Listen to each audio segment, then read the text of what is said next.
She was just another traveler, a pregnant woman holding her boarding pass, quiet, calm, invisible to everyone around her.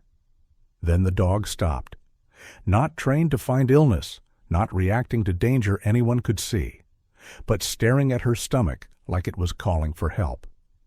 The Navy SEAL holding the leash had a choice: trust procedure, or trust the warning God placed in front of him.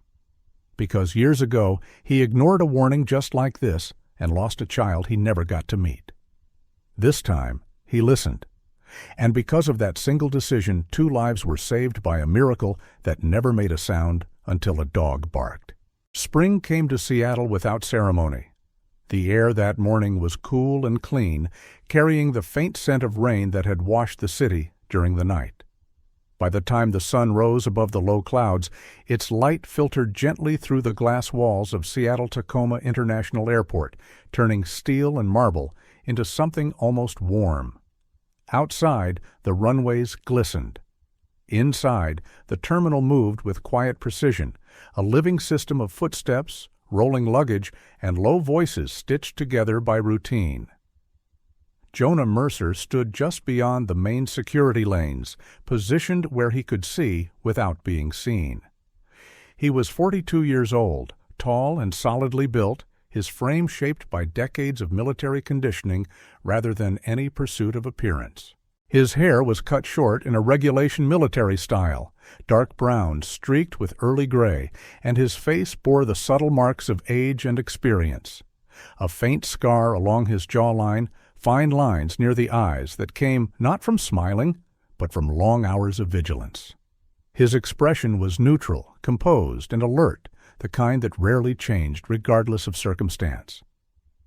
Jonah wore a standard-issue U.S. Army OCP camouflage combat jacket, long-sleeved and precisely fitted, the fabric structured and practical.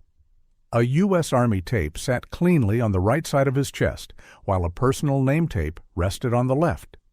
Centered on his chest was a single-rank insignia, understated but unmistakable.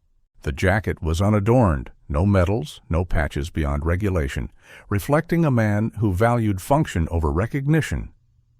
Though he was a Navy SEAL by training and identity, his current assignment placed him within a joint federal security detail, and the uniform marked him as someone operating under authority without drawing unnecessary attention. Despite the camouflage pattern, Jonah did not blend into the crowd. There was something in the way he stood, feet planted evenly, shoulders relaxed but ready, that separated him from civilians and most airport personnel alike. He did not fidget. He did not check his phone.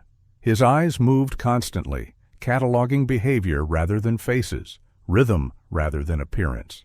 Years ago, an incident he rarely revisited had changed the way he watched the world. Since then, he trusted observation more than assumption and silence more than instinct, at least his own. At his side moved Cairo. The German Shepherd was 6 years old, large and powerfully built, with a broad chest and long, muscular legs that moved with controlled ease. His coat was a deep black along his back, fading into dark brown along his flanks and legs, clean and well kept, without being groomed for show. His ears stood upright, rarely missing a sound, and his eyes, dark amber and penetrating, seemed to take in far more than most people realized. Cairo wore a simple working harness, free of unnecessary attachments, the leash loose in Jonah's hand. To anyone passing by, he looked like a disciplined K-9 on routine patrol. To Jonah, he was something closer to a partner. Their relationship had been built over years of shared silence and unspoken understanding. Jonah trusted Cairo not because of training manuals or certification scores, but because the dog had proven again and again that his instincts reached places human awareness could not. Cairo did not react to noise or chaos. He reacted to imbalance. Jonah had learned, sometimes painfully, that ignoring such signals came at a cost. The terminal that morning was busy but orderly. Families moved in clusters, children tugging at sleeves, voices hushed by the size of the space. Business travelers walked alone, eyes fixed on departure boards, movements economical and practiced. Overhead announcements blended into the background, a steady hum of information no one truly listened to. Jonah noted details without conscious effort: uneven strides, shallow breathing, hands clenched too tightly around documents. Nothing rose to the level of concern. Until Cairo stopped. The dog froze mid-step, one front paw lifted slightly above the polished floor. His spine stiffened, ears angling forward, nostrils flaring as he drew in the air. Jonah felt the subtle change through the leash before he fully registered it visually. His grip tightened by instinct, his attention sharpening. Jonah followed Cairo's line of sight. She was walking alone just beyond the security checkpoint, moving with a calm, measured pace that made her easy to overlook. Elena Whitford was 33 years old, of average height, with a slender build softened by pregnancy. Her brown hair was pulled back into a low, practical bun, loose strands framing a pale face marked by fatigue rather than fear. She wore a light spring coat over a loose dress that curved naturally around her stomach. In one hand, she held her boarding pass. The other rested against her belly, fingers splayed protectively without conscious thought. Elena did not look nervous. She did not scan the room or clutch her belongings. Her posture suggested someone accustomed to managing discomfort quietly. For most of her life, Elena had learned to keep moving regardless of how she felt. As the eldest child in her family, responsibility had shaped her early, and adulthood had reinforced the habit. Even now, with a complicated pregnancy that demanded caution, she dismissed the persistent dizziness and pressure she felt as inconveniences rather than warnings. Airports made everyone feel strange, she told herself. Cairo released a low growl. The sound was controlled, restrained, vibrating deep in his chest. It was not aggression. Jonah recognized the difference immediately. His body responded before his thoughts fully caught up, adrenaline tightening his muscles as his focus locked onto Elena. Then Cairo barked. The sound cut through the terminal with startling force, sharp and loud, completely out of place in the controlled environment of the airport. Conversations stopped mid-word. Footsteps halted. A suitcase tipped over with a dull thud. Heads turned instinctively toward the source. Jonah remained still, his posture calm but ready. "Easy, Cairo," he said quietly, his voice steady and low, intended for the dog alone. Cairo did not respond. He barked again, louder this time, the sound edged with urgency rather than threat. Elena stopped walking. Confusion crossed her face as she looked down at herself, then around, suddenly aware of the attention focused on her. Her heart rate climbed, not from guilt, but from uncertainty. She took a half-step back, her free hand tightening around the edge of her coat. Nearby, a security officer glanced toward Jonah, alarmed. Passengers whispered. Someone muttered a question no one answered. Cairo stepped forward, pulling the leash taut for the first time. His claws scraped lightly against the polished floor as he leaned toward Elena, body tense, eyes fixed, not on her hands, not on her bag, but on her stomach. He did not bare his teeth. He did not snarl. He barked once more, sharp and insistent, as if trying to force the world to listen. Jonah felt a familiar tension rise within him. Training demanded caution. Procedure demanded control. But instinct, Cairo's instinct, was demanding attention. Jonah's gaze flicked from the dog to Elena and back again, his mind already narrowing possibilities. The terminal seemed to hold its breath. In that suspended moment, the ordinary spring morning fractured. Movement stalled. Noise faded. Jonah stood at the edge of a decision he did not yet fully understand, facing a woman who did not know that something within her had just been seen, heard, by a partner who had never been wrong when it mattered most. Cairo did not growl. That was the first thing Jonah noticed once the shock of the barking passed. In years of working with military K-9 units, Jonah had learned that sound mattered as much as posture. Aggression came with teeth, with tension in the jaw, with a low vibration meant to intimidate. None of that was present now.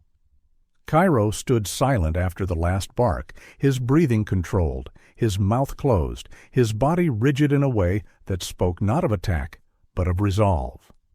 The German shepherd stepped forward and positioned himself directly in front of Elena Whitford, not lunging, not advancing with force.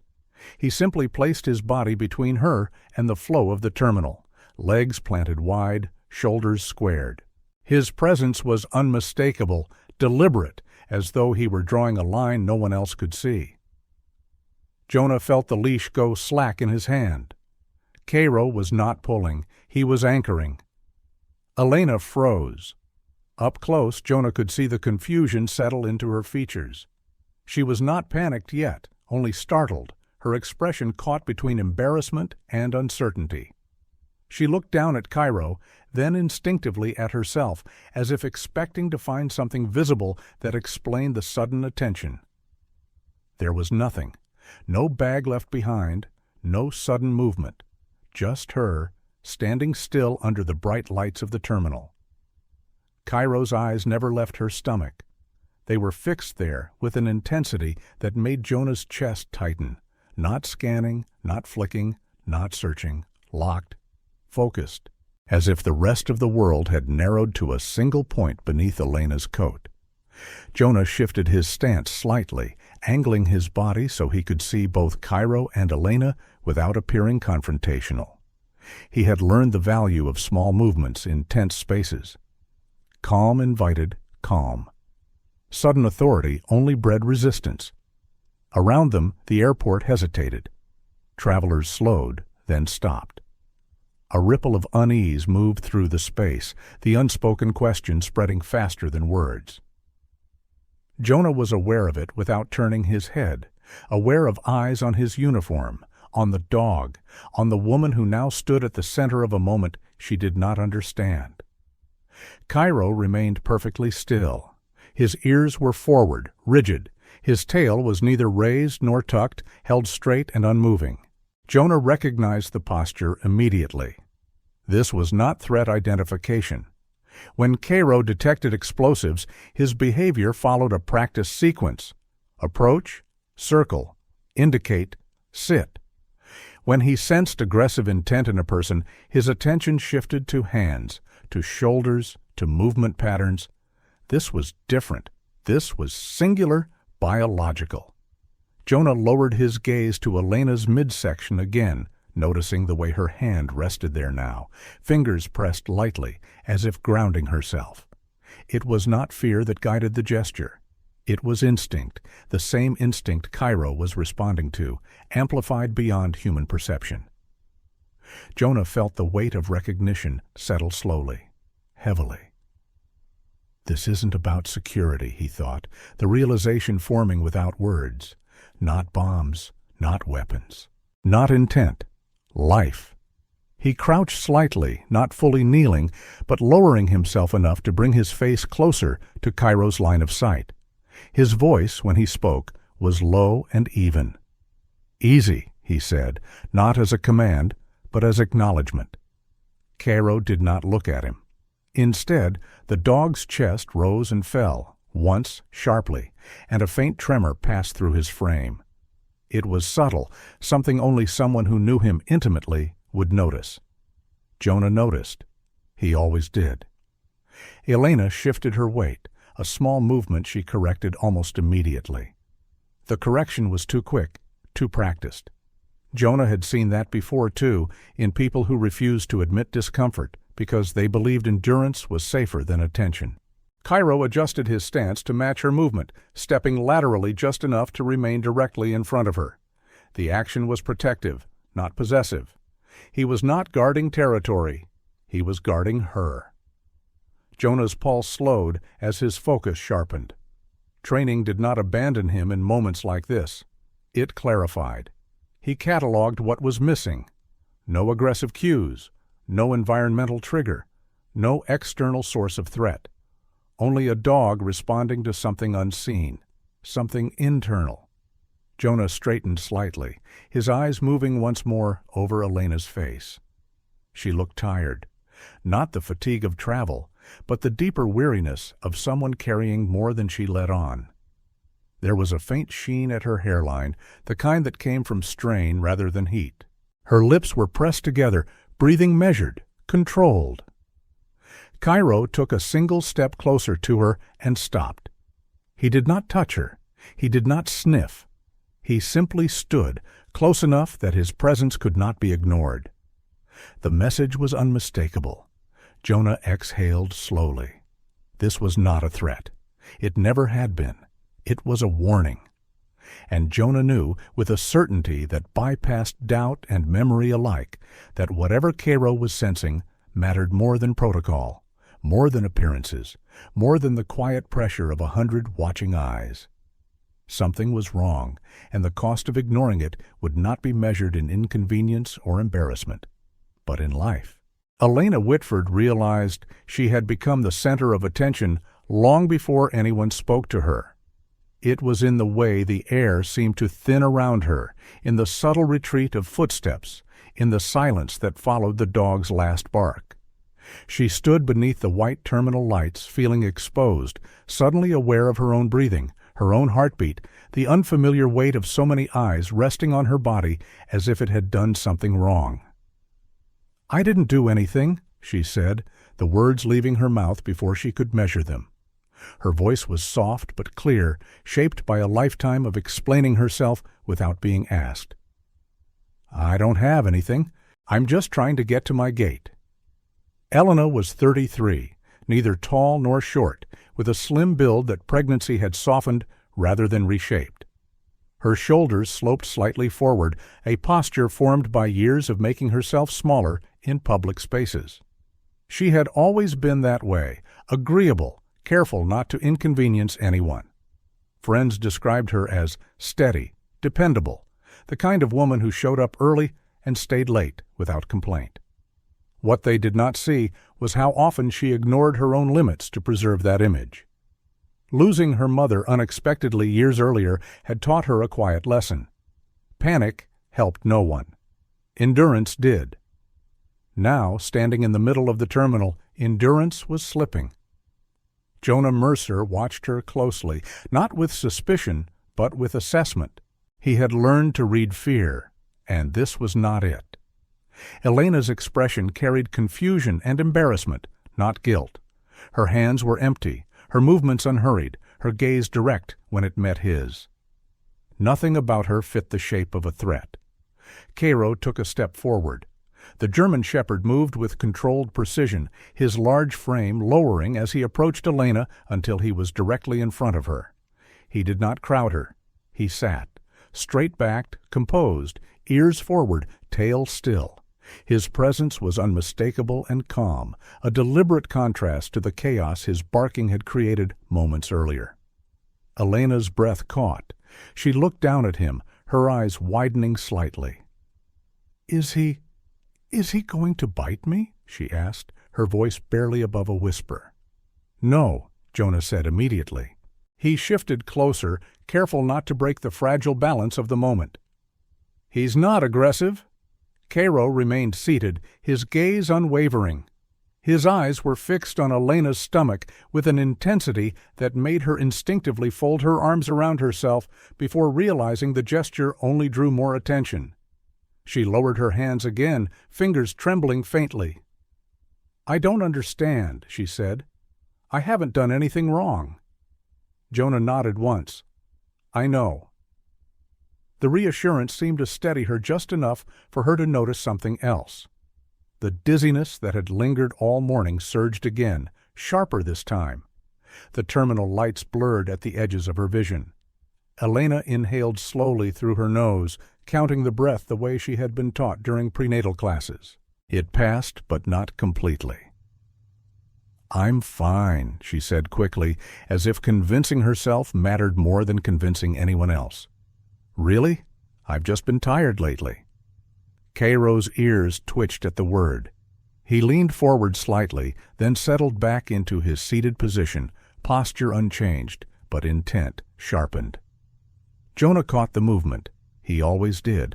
Elena noticed it too. She hesitated, then spoke again, her voice less certain. "I mean, I've been a little dizzy, and there's been some pressure. Not pain exactly, just tightness." She forced a small, apologetic smile. "I thought it was normal. The doctor said pregnancy can feel strange." Jonah did not interrupt. He let the silence stretch just enough for her to continue, if she needed to. Years of debriefings had taught him that people revealed more when they were not rushed. "I didn't sleep well last night," Elena added, "and this morning my chest felt heavy for a bit, but it went away." She shrugged, the motion restrained, careful. "I didn't want to overreact." The words landed heavier than she intended. Cairo rose smoothly from his seated position and took one deliberate step closer. He did not touch her. He simply closed the distance until his presence was undeniable, his body aligned squarely with hers. Then, just as deliberately, he sat again. The message was quiet, but firm. Jonah felt the familiar tightening in his chest, the recognition settling deeper now. He had seen this pattern before, not just in civilians, but in soldiers who insisted they were fine until they collapsed. Elena's calm was not reassurance, it was habit. A woman in a gray blazer hovered several feet away, her curiosity outweighing her caution. She appeared to be in her mid-40s, average height, hair pulled into a neat knot, eyes sharp with concern rather than fear. She glanced between Jonah and Elena, then at Cairo, her lips pressing together as if holding back a question. Jonah noted her briefly and dismissed her. This moment did not belong to an audience. Elena shifted her weight, correcting herself too quickly again. Jonah noticed the subtle sway, the way her balance lagged for half a second before she found it. Her breathing had grown shallow, measured. "You're shaking," Jonah said quietly. Elena looked down at her hands, as if surprised to find it was true. "It's probably just nerves," she replied. "Airports do that to me." Cairo's eyes flicked upward for the first time, meeting Jonah's gaze briefly before returning to Elena's stomach. The look was fleeting, but unmistakable. Insistence without panic. Jonah felt the last trace of doubt leave him. Elena swallowed hard. "Is something wrong with me?" she asked. The question was barely audible, stripped of defensiveness now. It was not accusation. It was fear finding its way through composure. Jonah did not answer immediately. He knew the danger of naming uncertainty too soon, of letting imagination fill gaps facts had not yet reached. Instead, he focused on what he could see. Elena's pallor, her controlled breathing, the way Cairo remained anchored in front of her like a living warning sign. Cairo lowered his head slightly, his nose hovering inches from Elena's knee. He inhaled once, sharply, then lifted his head again, posture unchanged. His body trembled faintly, a vibration that traveled through his frame and into the leash. Jonah felt it like an echo. Elena closed her eyes for a moment. When she opened them again, moisture rimmed her lashes. "I didn't want to bother anyone," she said, the words slipping out as if they had been waiting. "Everyone keeps telling me to relax. That stress is worse than anything else, so I just kept going." Jonah's jaw tightened, not in judgment, but recognition. He had heard versions of that sentence his entire career. Cairo remained silent, immovable, his attention absolute. He was no longer trying to alert the terminal. He was holding his ground. Elena exhaled slowly. Her shoulders sagged a fraction, the first sign that the effort of holding herself together was failing. "I really thought I was fine," she whispered. Jonah nodded once, his expression steady, grounded. He did not contradict her. He did not reassure her falsely. He simply acknowledged the truth as it stood. And as the terminal continued to hover in a state of uneasy pause, with Cairo seated like a sentry at Elena's feet, one thing became clear to Jonah with unmistakable certainty. The woman who thought she was fine was not. The silence that followed Elena's last words did not bring relief. It drew attention. Around them, the terminal no longer pretended to move normally. People stood half-turned, bodies angled toward the small clearing that had formed around Jonah, the woman, and the dog. Curiosity sharpened into suspicion with remarkable speed. In places like airports, uncertainty demanded answers, and when none appeared, judgment filled the gap. Jonah Mercer felt it immediately. The pressure, the expectation that he would resolve the moment quickly, cleanly, without disruption. That was the reflex drilled into anyone responsible for public safety. De-escalate, restore flow, keep people moving. Cairo did not move. The German shepherd remained seated directly in front of Elena, his large frame steady, unyielding. His breathing was shallow and focused, his posture alert but restrained. He was no longer trying to alert the terminal. He had transitioned into something else entirely. Jonah recognized it as a hold, a refusal. A man in a navy blazer stepped forward from the edge of the crowd. He appeared to be in his late 40s, tall with a broad chest and the stiff posture of someone used to being obeyed.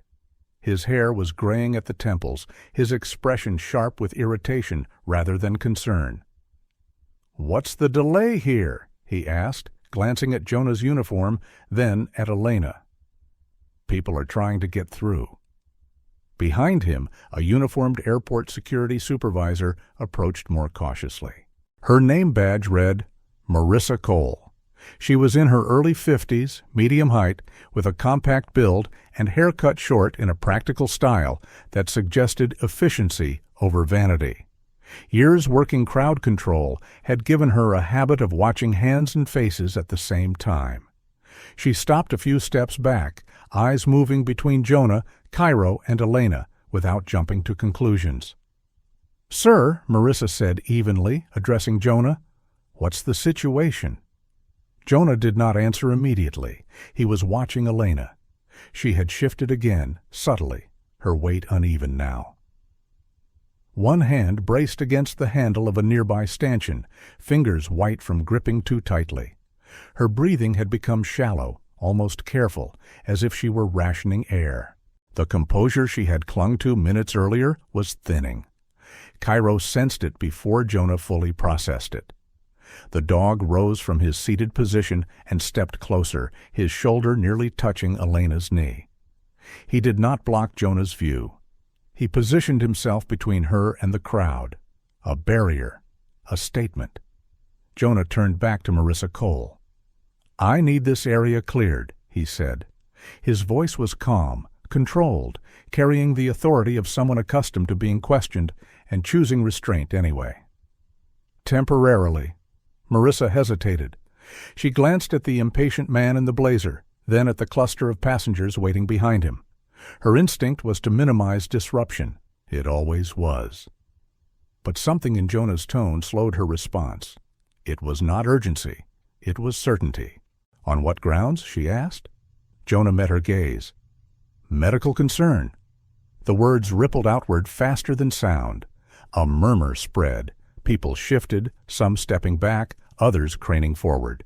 The man in the blazer scoffed. "She looks fine," he said.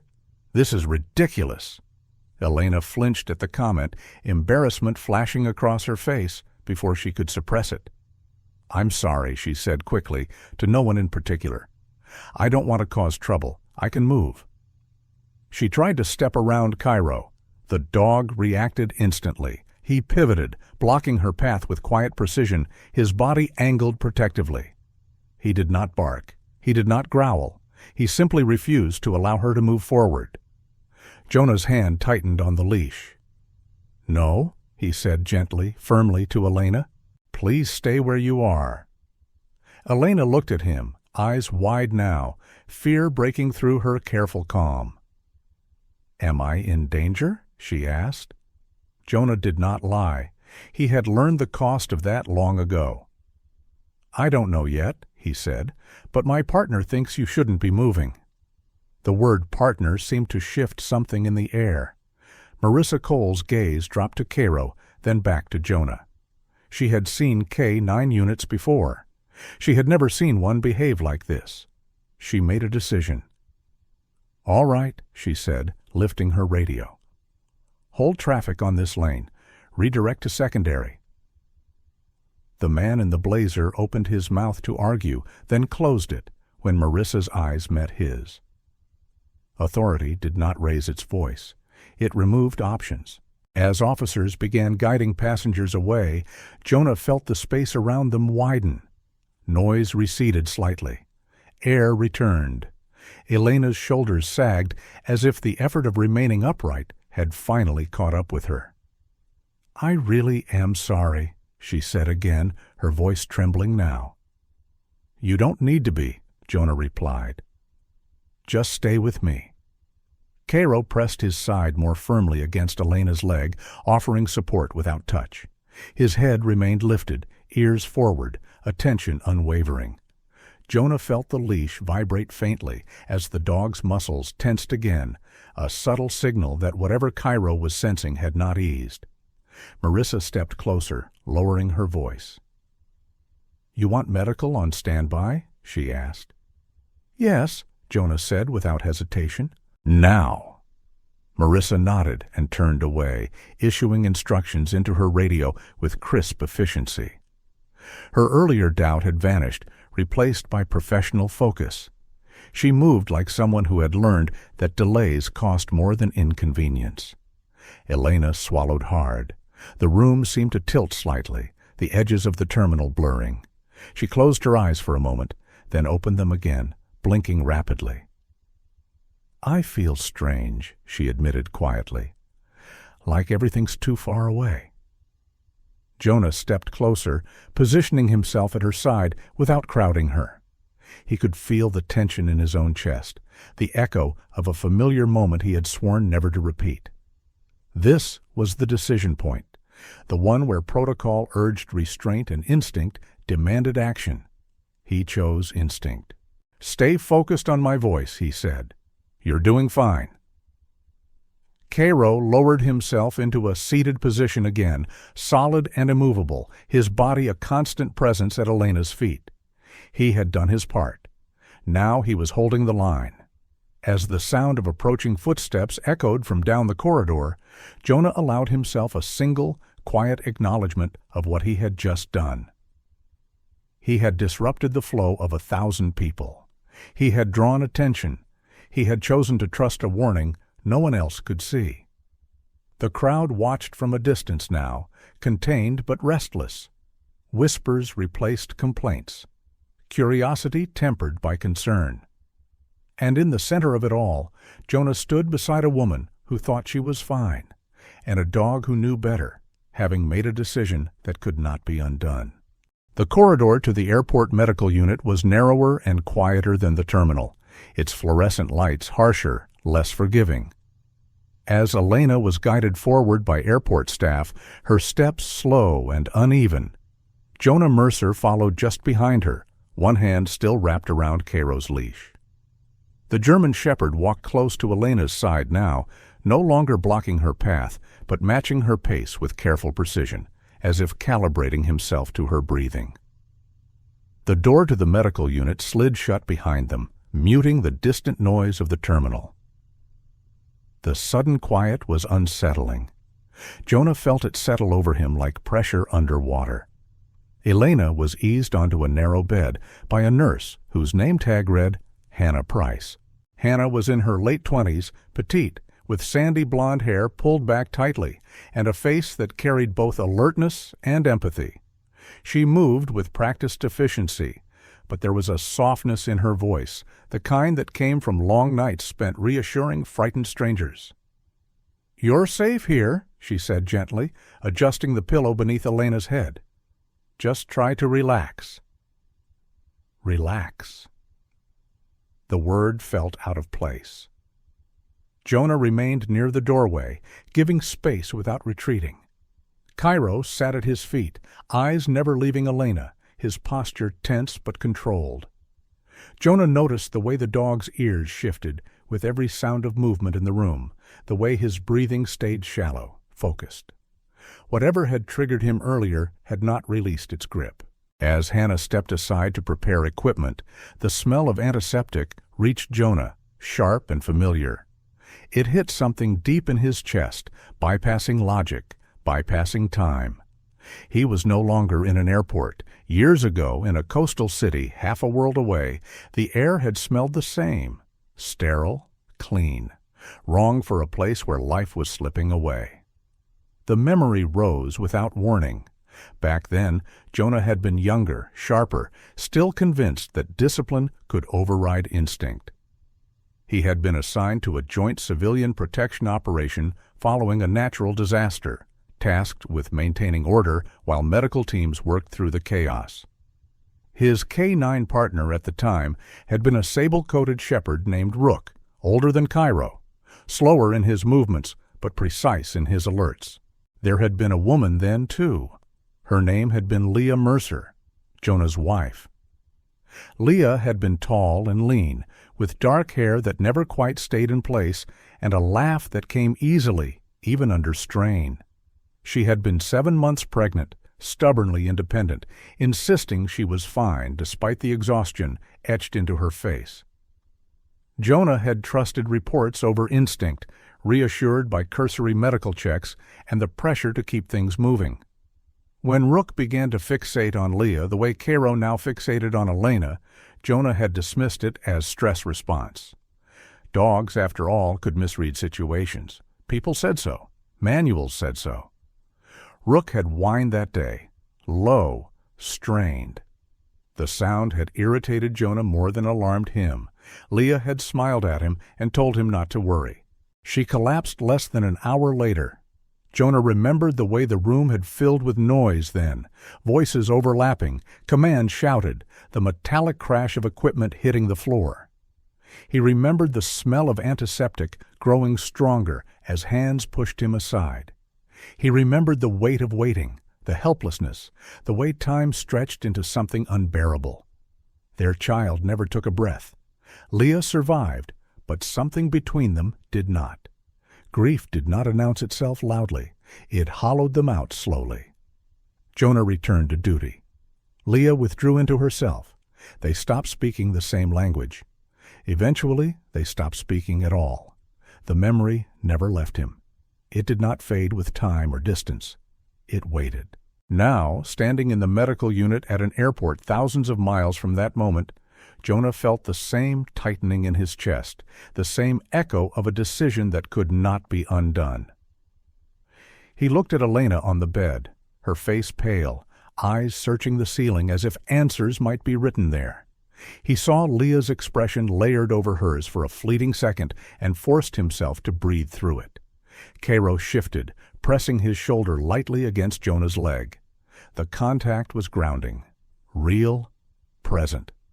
Hannah returned, followed by another medical staff member, a man in his early 40s with a calm demeanor and salt-and-pepper hair. His name was Dr. Alan Brooks, according to the badge clipped to his coat. He moved with unhurried confidence, the kind born of experience rather than detachment. He glanced at Jonah briefly, then at Cairo, registering the dog's posture without comment. "We're just going to check a few things," he said to Elena, his voice even. "You did the right thing coming in." Elena nodded, swallowing hard. "I didn't want to make a scene," she said quietly. "I thought I could just get on the plane." Jonah's jaw tightened. Cairo rose and stepped closer to the bed, stopping just short of touching it. He sat again, eyes fixed, body coiled. Jonah felt the leash tighten slightly, not from pulling, but from tension traveling through the dog's frame. The doctor noticed it this time. His gaze lingered on Cairo, then shifted to Jonah. "He's very focused," he observed. "He's never wrong," Jonah replied before he could stop himself. The words surprised him with their certainty. As equipment beeped softly and Hannah moved around the bed, Jonah's attention drifted inward again, not to the chaos of the past, but to the choice he had made minutes earlier. He had acted. He had trusted the warning. He had not dismissed it for the sake of convenience or calm. The difference felt fragile, but real. Cairo let out a low breath, almost a sigh, and Jonah felt something loosen slightly in his chest. Not relief, resolve. The past did not release its hold easily.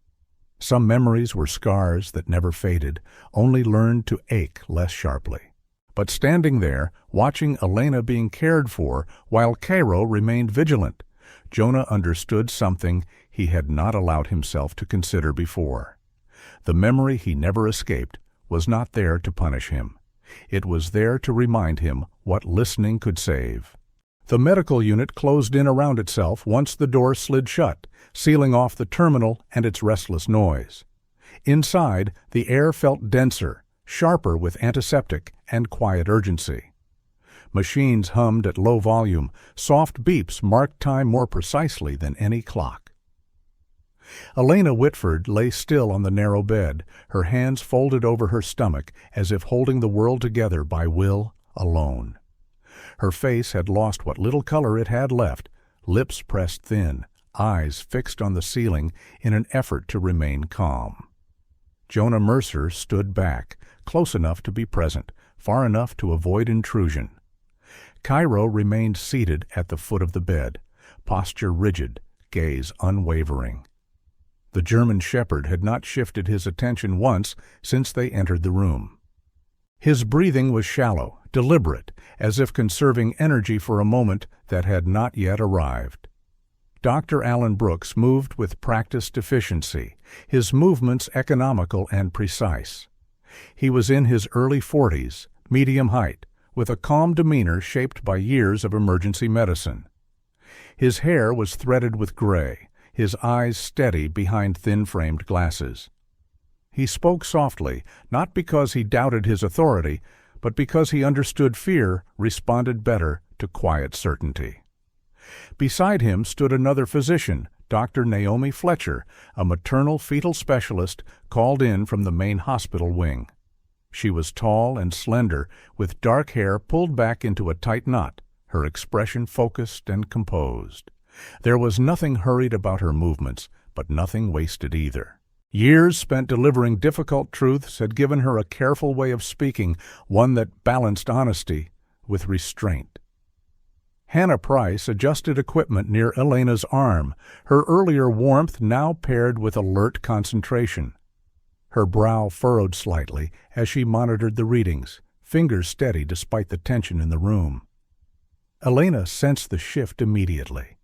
People moved differently when answers were coming. "Is something wrong?" she asked, her voice quieter now, stripped of the practiced calm she had relied on all morning. Dr. Brooks glanced at Dr. Fletcher, then back at Elena. "We're seeing some irregularities," he said carefully. "Nothing you did wrong, nothing you could have prevented." Jonah felt his jaw tighten. He recognized the cadence of preface, the careful placement of words meant to prepare rather than reassure. He shifted his weight slightly, the fabric of his uniform brushing against Cairo's harness. The dog did not react. His focus remained absolute. Dr. Fletcher stepped closer to the bed, her presence calm but unmistakably serious. "Elena," she said, her voice steady, "we need to talk about what's happening, and I need you to listen carefully." Elena nodded, swallowing hard. "There's a blockage," Dr. Fletcher continued, "a clot forming within the placenta. It's rare, and it doesn't always present with clear symptoms right away. Fatigue, pressure, dizziness, things that can be mistaken for normal pregnancy discomfort."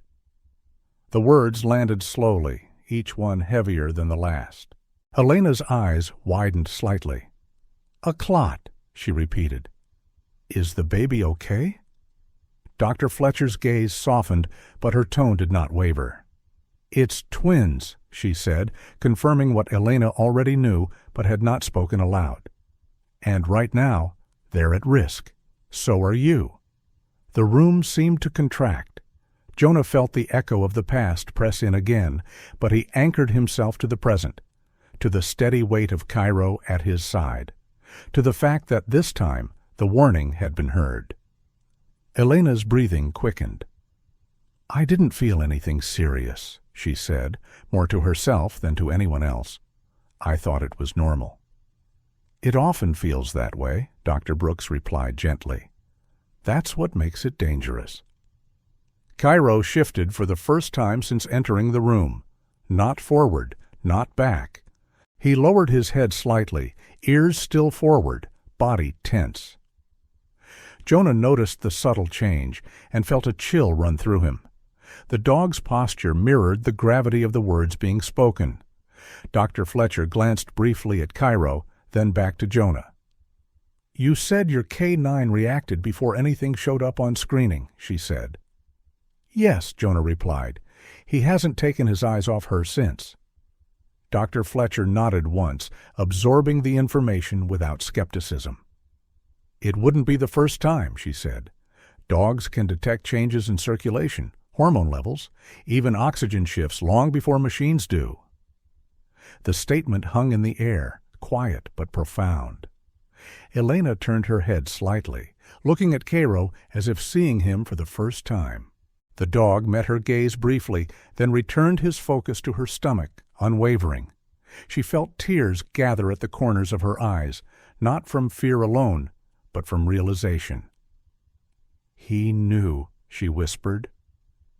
Jonah felt something tighten in his chest, a mix of grief and gratitude colliding.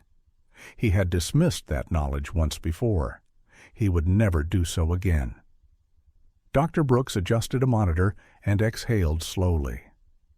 "If you had boarded that flight," he said, choosing his words with care, "the pressure changes alone could have accelerated this.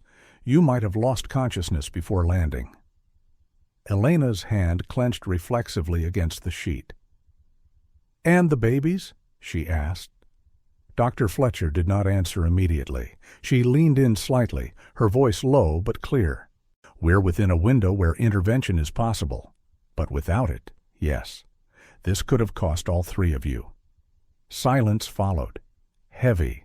Unavoidable. Jonah closed his eyes briefly, the image of Leah and the sterile room years ago flashing behind his lids. When he opened them again, he found Cairo watching him just for a moment, as if checking in. Jonah nodded almost imperceptibly.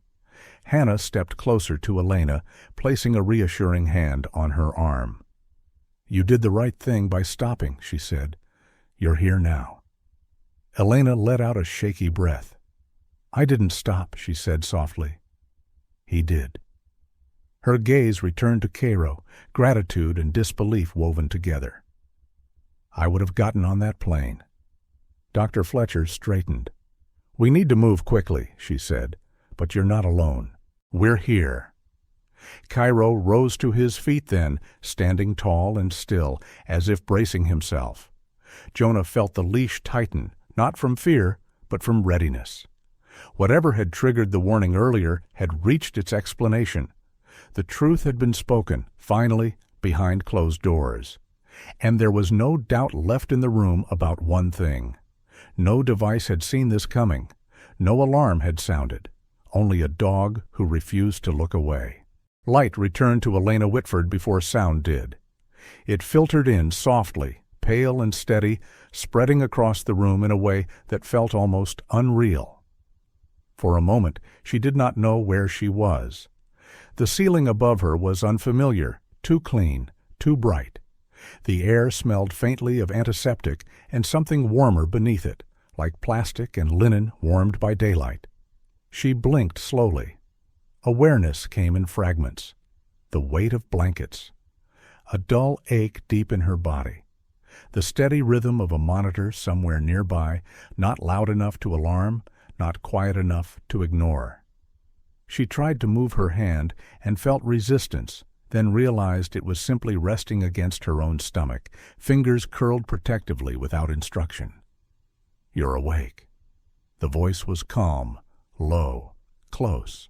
Elena turned her head slightly and saw Hannah Price standing beside the bed. The nurse looked more tired than before, her sandy blonde hair loosened from its tight pull, faint shadows beneath her eyes. But she was smiling, and the smile held. Relief had softened her features. "Elena," Hannah said gently, The surgery went well." The words took a moment to register. "Well?" Elena repeated faintly. Hannah nodded. "Both babies are stable. So are you." Something inside Elena gave way. Not fear, not panic. Release. Her eyes filled without warning, tears sliding quietly into her hair. She did not sob. She did not speak. She simply breathed, and for the first time that day, the breath came without effort. The room was quiet except for the machines and the distant hum of the airport beyond the walls. Sunlight streamed through the narrow window near the ceiling, bright enough to soften the edges of everything it touched. That was when Elena noticed him. Cairo lay on the floor beside her bed, his large body stretched out parallel to the frame, head resting on his front paws. The German shepherd looked utterly at ease now, his breathing slow and even, ears relaxed for the first time since she had seen him. His eyes were half-lidded, but they opened fully the moment Elena shifted, meeting hers with a calm that felt almost human. She stared at him, stunned. "You stayed," she whispered. Cairo did not move. His tail thumped once, softly, against the floor. Hannah followed Elena's gaze and smiled. "He refused to leave," she said. "We tried to move him during the procedure. He wouldn't go, just sat right outside until we were done." Elena swallowed hard. Her throat felt tight, her voice fragile. "He knew," she said. It was not a question. Hannah did not contradict her. She had seen too much in her career to dismiss what could not be explained easily. "He's a good dog," she said instead. At the foot of the bed, Jonah Mercer stood quietly, his presence steady and contained. He had not slept. The faint lines at the corners of his eyes were deeper now, his expression worn but lighter somehow, as if a weight he had carried for years had shifted just enough to let him breathe differently. Elena turned her head toward him. "You didn't let me get on that plane," she said. Jonah shook his head once. "He didn't," he replied. "I just listened." Cairo lifted his head slightly at Jonah's voice, ears flicking in acknowledgement before settling again. The dog's role was finished. Whatever tension had driven him earlier was gone. Elena looked between them, understanding slowly taking shape. She remembered the barking, the confusion, the way the world had stopped around her without explanation. She remembered insisting she was fine. She remembered how close she had been to leaving. Her hand trembled as she reached out, fingers brushing the air above Cairo's head. She hesitated, uncertain, then rested her palm gently against his fur. It was warm beneath her touch, solid and real. "Thank you," she whispered, the words meant for both of them, but directed first to the dog. Cairo closed his eyes again, content. Jonah watched the interaction in silence. Something inside him eased, a knot loosening that had been drawn tight for years. He thought of Leah, of Rook, of the moment he had turned away from a warning he did not want to hear. That memory did not vanish now. It never would. But it no longer owned him. This time, he had not turned away. Dr. Alan Brooks appeared quietly in the doorway, his movements unhurried. He looked relieved, though he masked it well. "You're recovering exactly as we hoped," he said to Elena. The timing mattered. Minutes mattered. Elena nodded slowly. "If I hadn't stopped..." Her voice trailed off. Dr. Brooks did not finish the thought for her. "You stopped," he said simply. Jonah felt Cairo shift beside him, rising to a seated position now, posture relaxed, but attentive. The dog glanced once at Elena's stomach, then away, as if satisfied. Whatever he had been listening for was quiet now. Elena followed his gaze and understood something then that no explanation could give her. Her body had been speaking all morning, quietly, imperfectly. Stress, pressure, dizziness. Signals easy to dismiss, easy to ignore. Cairo had heard what she could not. changes too subtle for pain, too early for alarms. "You heard me," she said softly, her hand still resting on his head. "When I couldn't say anything." Jonah felt the words land with unexpected force. He stepped closer to the bed, careful, respectful. "He listens," he said. "Sometimes better than we do." Sunlight shifted across the room as clouds moved outside, brightening the white walls, the steel equipment, the quiet moment between them. The airport beyond continued its endless rhythm of departures and arrivals, unaware of how close it had come to carrying away 3 lives that morning. Elena closed her eyes briefly, then opened them again, calmer now. "I thought being strong meant not stopping," she said. "Not asking for help." Jonah nodded. "Sometimes it means the opposite." Cairo lay back down, his task complete. His breathing slowed further, deep and easy. He had done what he came to do. As Hannah adjusted the blanket around Elena's shoulders and Dr. Brooks stepped away, Jonah remained where he was, grounded by the present. He understood now what had changed, not the outcome, the choice. For the first time in a long while, Jonah Mercer knew he had not walked away from a warning. He had listened, he had acted, and because of that, a quiet room filled with daylight held a woman who was alive, 2 children who would have a future, and a dog who had heard a call no one else could. Morning arrived at the airport without ceremony. It slipped in through the tall glass walls as a pale, steady light, washing over polished floors and departure boards that flickered awake with new destinations. The terminal hummed gently, not rushed yet, not fully crowded, caught in that brief hour where the day was still deciding what it would become. Jonah Mercer stood near the edge of the concourse, his posture relaxed in a way it had not been months earlier. He wore the same uniform he always did, the fabric familiar against his shoulders, the weight of it no longer pressing down on him the way it once had. Time had passed since the morning that changed everything, but the memory had not faded. It had simply settled, no longer sharp, no longer cutting. At his side, Cairo sat quietly. The German shepherd was older now by a season, his movements a touch slower, his presence unchanged. His coat still caught the light along the dark ridge of his back, still framed his face in the same intelligent intensity. But there was ease in him now, a looseness Jonah recognized. The vigilance that once defined him had softened into something calmer. He watched the passing travelers without urgency, ears twitching occasionally at a sound of interest, then settling again. Jonah had learned to recognize this version of Cairo. It was what the dog looked like when there was nothing left to guard. They had returned to routine after the incident, or something that resembled it. Reports were filed. Questions were asked.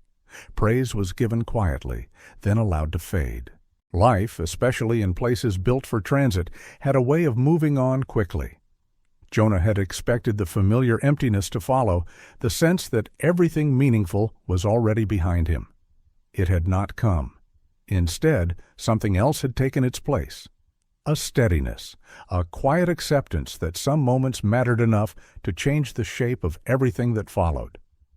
Jonah was watching a group of early travelers queue at a coffee stand when Cairo's ears lifted. Not sharply, not urgently, just enough. Jonah followed the line of the dog's gaze. She stood a few yards away, hesitating just inside the flow of the concourse, as if unsure whether she belonged there. Elena Whitford looked different now. Health had returned color to her face, softened the tension around her eyes. Her hair was pulled back again, but loosely this time, strands falling where they pleased. She wore a light jacket open at the front, her posture upright, balanced. She was not alone. In front of her were 2 small carriers, each holding a sleeping infant. The babies were tiny, their features still new and unfinished, cheeks round, hands curled into fists no larger than Jonah's thumb. They slept without awareness of the place they were in or the history that had brought them there. Elena's eyes found Jonah, and she smiled. It was not the polite smile of a stranger. It was tentative, emotional, held together by intention. She took a step forward, then another, pushing the carriers carefully, as if the floor itself required respect. Jonah straightened instinctively, his attention narrowing. Cairo rose to his feet beside him, tail wagging once, slow and measured. "You found us," Jonah said when Elena stopped in front of them. "I hoped I would," she replied. Her voice was steady, but there was something beneath it, something close to disbelief. "I asked around, a lot." She glanced down at Cairo, then back up at Jonah. "He looks calmer." Jonah nodded. "So do you." Elena laughed softly, the sound catching for a moment before settling. "I feel calmer," she said. "Most days." She bent slightly and adjusted one of the carriers, her movements careful but confident. Jonah noticed the absence of strain in her posture, the ease with which she shifted her weight. It was the body of someone no longer bracing for collapse. "These are Noah and Claire," she said, her voice softening as she spoke the names. "They sleep through anything. I think they take after him." She nodded toward Cairo. Cairo leaned forward, sniffed the air once, then sat again, satisfied. He did not approach the carriers. He did not crowd them. He simply watched, calm and observant. Elena crouched slowly, lowering herself to Cairo's level. Her movement was deliberate, careful not to startle him.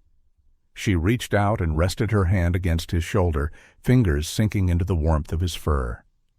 "Thank you," she said quietly. The words were simple. They carried more weight than anything else she could have said. Cairo's tail thumped once against the floor. He turned his head slightly and pressed his nose into her palm, then withdrew, settling back into stillness. Jonah watched the exchange without speaking.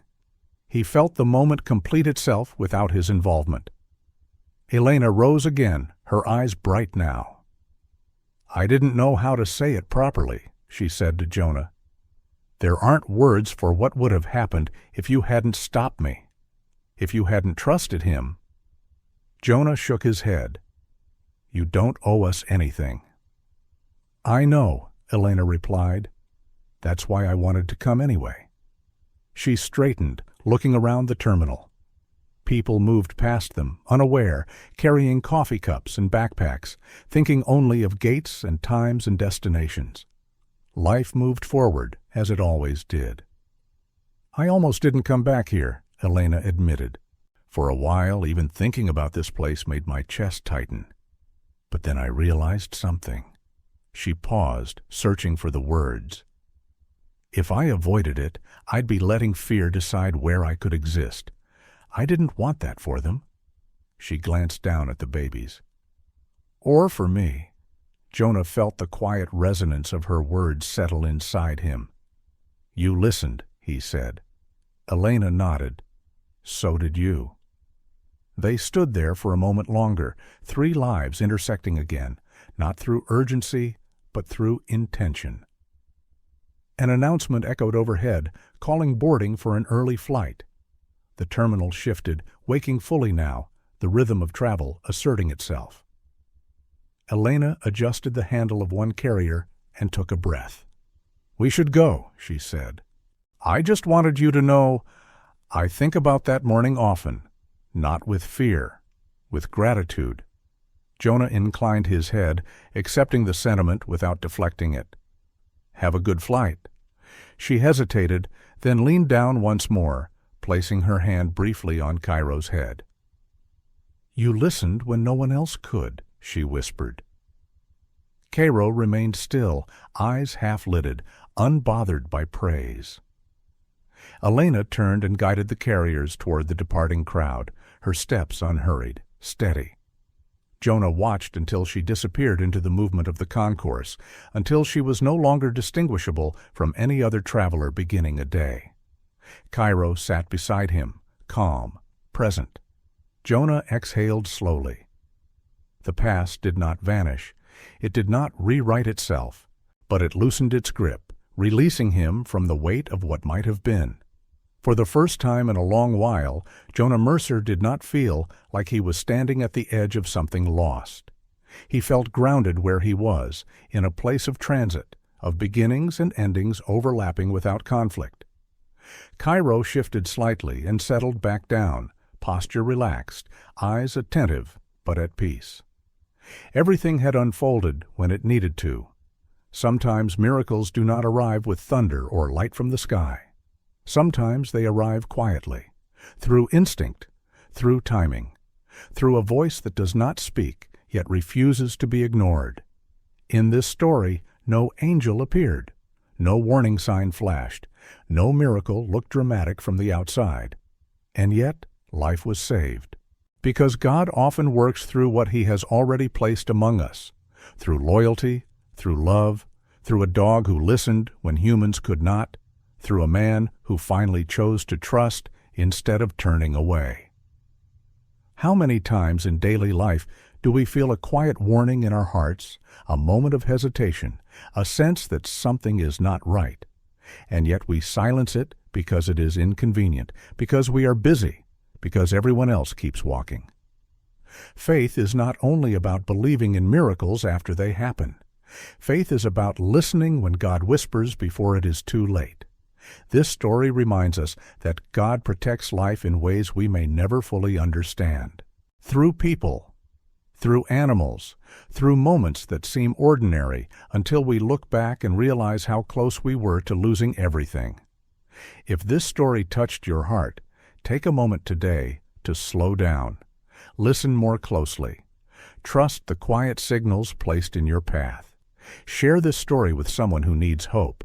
Leave a comment to let others know they are not alone.